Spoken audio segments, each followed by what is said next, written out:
খুশি আমাকে রিমোটটা দিয়ে দাও, আমি টিভি দেখতেছি।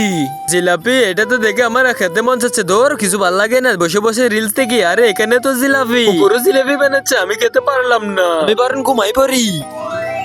বেশ, এখন আমার স্বপ্নের মধ্যে জিলাপি আসতেছে, এইসব ডাইটিং ফাইটিং করা হবে। হ্যালো দোকানদার ভাইয়া।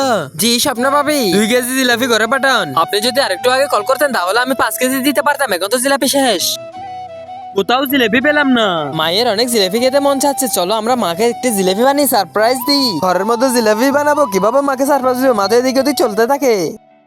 এই তো আমরা এখন ছাদে চলে এসেছি। এখন আমি জিলাপি বানাবো। মা কিভাবে জানবে যে আমি ওনার জন্য সারপ্রাইজ প্ল্যান করতেছি? জিলাপি বানানোর আগে তো জানতে হয় কিভাবে সারপ্রাইজ দিতে হয়। জিলাপি বানিয়েছে, সারপ্রাইজ দিবে, সব কত তার। জিলাপি তুই বানাতে পারিস? হ্যাঁ বানাতে পারি, তুই দেখাবো বানিয়ে। আমি কষ্ট হলো মায়ের জন্য, আমি বানিয়ে নিব।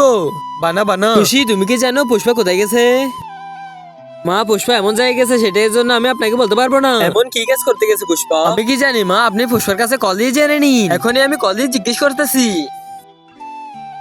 এই তো বানিয়ে ফেলেছি জিলাপি। মা আপনার জিলাপি।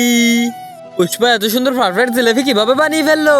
আরে পুষ্পা তুই এটা লুকাই ফেল, মাকে সারপ্রাইজ দিবি না? এসে গেছি, তুই এতক্ষণ কোথায় ছিলি পুষ্পা? জিলাপি।